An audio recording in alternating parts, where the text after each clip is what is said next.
ಓಂ ಶಾಂತಿ. ನನ್ನ ಹೆಸರು ಉಮಾ. ನಾನು ವಿಜಯಪುರದಲ್ಲಿ ವಾಸವಾಗಿದ್ದೀನಿ. ನಾನು ಬಾಬಾ ಅವ್ರ ಮಗುವಾಗಿ 9 ವರ್ಷ ಆಯಿತು. ಈಗ ನನ್ನ ಮೊದಲಿನ ಜೀವನಕ್ಕೂ ಈಗಿನ ಜೀವನಕ್ಕೂ ತುಂಬಾ ಬದಲಾವಣೆ ಆಗಿದೆ. ಬಾಬಾರವರು ತುಂಬ ಕಮಾಲ್ ಮಾಡಿದ್ದಾರೆ.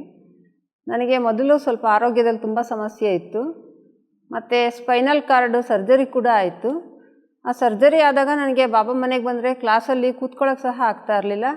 ಮತ್ತು ಸರ್ಜರಿ ಟೈಮಲ್ಲಿ ಸಹ ನನಗೆ ಬಾಬಾರವ್ರು ನನ್ನ ಜೊತೆಯಲ್ಲೇ ಇದ್ದು ತುಂಬ ಸಹಯೋಗ ಕೊಟ್ಟಿದ್ದಾರೆ.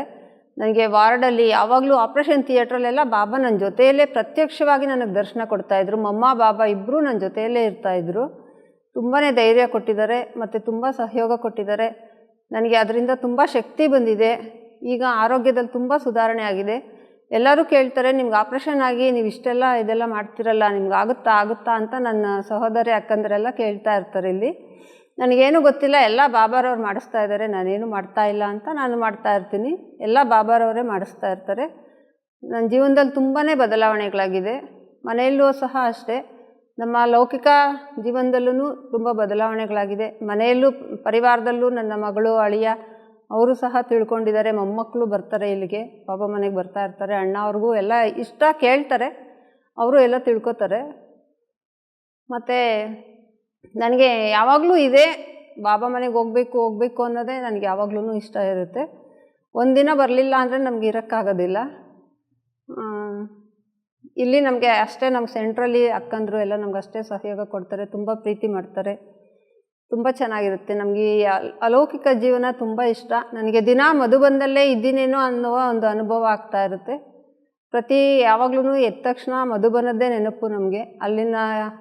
ಅಲ್ಲಿ ಸೇವೆ ಮಾಡ್ತಾಯಿದ್ದು, ಅಲ್ಲಿ ಡೈಮಂಡ್ ಹಾಲಲ್ಲಿ ಕ್ಲಾಸಸ್ಗಳು ಎಲ್ಲ ತುಂಬ ಚೆನ್ನಾಗಿರ್ತಾಯಿತ್ತು.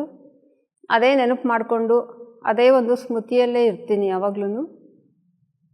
ಮತ್ತು ಇಲ್ಲಿ ನಾವು ಎಲ್ಲ ಕಾರ್ಯಕ್ರಮಗಳಲ್ಲಿ ಶಿವರಾತ್ರಿಗೆ ಕಾರ್ಯಕ್ರಮ ಇರ್ಬೋದು, ಈಗ ಸರ್ವಿಸ್ಗೆ ಹೋಗ್ತಾಯಿದ್ದೀವಿ ಪಾಂಪ್ಲೆಟ್ಸ್ ಎಲ್ಲ ಹಂಚೋದಕ್ಕೆ. ಅದು ಸಹ ತುಂಬ ನಮಗೆ ಉತ್ಸಾಹ ಉಲ್ಲಾಸ ಕೊಡ್ತಾಯಿದೆ. ನನಗೆ ಆ್ಯಕ್ಚುಲಿ ಹೇಳಬೇಕು ಅಂದರೆ ಕಾಲು ನೋವಿತ್ತು. ನನಗೆಲ್ಲೂ ಓಡಾಡೋಕ್ಕೆ ಆಗಲ್ಲ, ಎಲ್ಲಿ ಬೇರೆ ಯಾವ ಫಂಕ್ಷನ್ಗೆ ಕರೆದ್ರೂ ಬರಲ್ಲ ಅಂದ್ಬಿಡ್ತಿದ್ದೆ. ಅಂಥದ್ರಲ್ಲಿ ಇದನ್ನು ಹೇಗೆ ಮಾಡ್ತಿದ್ದೀನೋ ನನಗೆ ಗೊತ್ತಿಲ್ಲ. ನಾನಂತೂ ಏನೂ ಮಾಡ್ತಿಲ್ಲ, ಎಲ್ಲ ಬಾಬಾನೇ ಮಾಡಿಸ್ತಾ ಇದ್ದಾರೆ ಅಂದ್ಕೊಂಡು ಓಡಾಡ್ತಾ ಇದ್ದೀನಿ. ಡೈಲಿ ಹೋಗ್ತೀವಿ, ಪಾಂಪ್ಲೆಟ್ಸ್ ಎಲ್ಲ ಕೊಟ್ಬಿಟ್ಟು ಬರ್ತಾಯಿದ್ದೀವಿ. ಅದು ಸಹ ತುಂಬ ಖುಷಿ ಕೊಟ್ಟಿದೆ ನನಗೆ ಮನಸ್ಸಿಗೆ. ಮತ್ತು ತುಂಬ ಚೆನ್ನಾಗಿರುತ್ತೆ. ಇಲ್ಲಿ ಎಲ್ಲರೂ ಬರಬೇಕು, ಇಲ್ಲಿ ತಿಳ್ಕೊಳ್ಳಿ.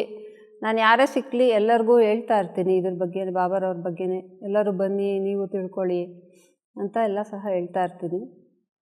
ಮತ್ತು ನಂದು ಇನ್ನೊಂದು ಅನುಭವ ಹೇಳಬೇಕು ಅಂದರೆ, ನಾವು ಲಾಸ್ಟ್ 2 ಇಯರ್ ಆಯಿತು ಮಧುಬನಕ್ಕೆ ಬಂದಾಗ ಬಾಬಾ ಮಿಲನಕ್ಕೆ ಹೋಗಿದ್ವಿ.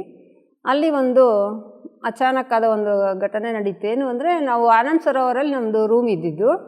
ನಾವು ಡೈಮಂಡ್ ಹಾಲಿಂದ ಆನಂದ್ ಸರೋವರ್ಗೆ ಹೋಗಬೇಕು ಅಂತ ಹೊರಟಾಗ ಅಲ್ಲಿ ಬೇರೆ ಬಸ್ ಹತ್ಬಿಟ್ಟಿದ್ದೀವಿ ಗೊತ್ತಿಲ್ದಿರ.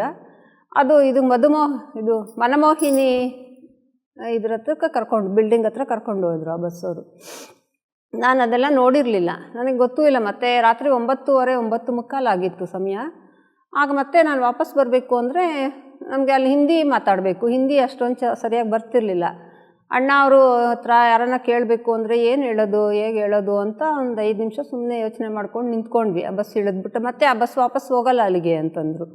ಇಳಿದ್ಬಿಟ್ವಿ. ಅಲ್ಲಿ ಇಳಿದ್ಬಿಟ್ಟು ಇನ್ನೊಬ್ಬ ಅಕ್ಕ ಅವರಿದ್ರು ಜೊತೆಯಲ್ಲಿ. ನಾವಿಬ್ಬರು ಅಲ್ಲೇ ಸುಮ್ಮನೆ ನಿಂತ್ಕೊಂಡು ಬಾಬಾ ನೆನಪು ಮಾಡ್ಕೊಂಡು ನಿಂತ್ಕೊಂಡಿದ್ವಿ.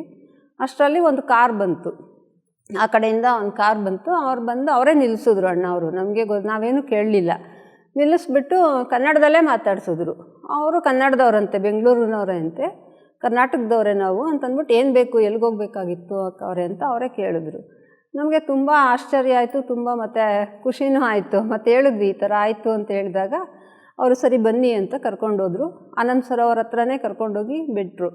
ನಮಗೆ ಆಗ ಅನ್ನಿಸ್ತು, ಆ ತಕ್ಷಣಕ್ಕೆ ನಿಜವಾಗ್ಲೂ ಬಾಬಾನೇ ಬಂದಿದ್ದಾರೆ ನಮಗೆ, ಈ ಥರ ಬಂದು ನಮಗೆ ಈ ಥರ ಸಹಯೋಗ ಕೊಡ್ತಾ ಇದ್ದಾರೆ ಅಂತ. ಈ ಒಂದು ಅನುಭವನ ಮಾತ್ರ ಮರೆಯೋಕ್ಕೆ ಆಗಲ್ಲ. ತುಂಬ ಯಾವಾಗಲೂ ಅದು ನೆನಪು ಮಾಡ್ಕೊತಾನೆ ಇರ್ತೀವಿ.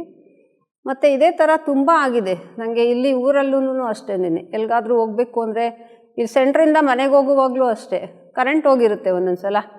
ಆದ್ರೂ ಮೊದಲೆಲ್ಲ ಅಂದರೆ ನಾವು ಮನೆಯಿಂದ ಹೊರಗಡೆನೇ ಬರ್ತಾ ಇರಲಿಲ್ಲ, ಅಷ್ಟು ಭಯ ಎಲ್ಲ ಇರ್ತಾಯಿತ್ತು. ಈಗೇನೂ ಇಲ್ಲ, ಬಾಬಾ ನಮ್ಮ ಜೊತೆ ಬರ್ತಾ ಇದ್ದಾರೆ ಅಂದ್ಕೊಂಡು ಹೋಗ್ತಾ ಇರ್ತೀವಿ.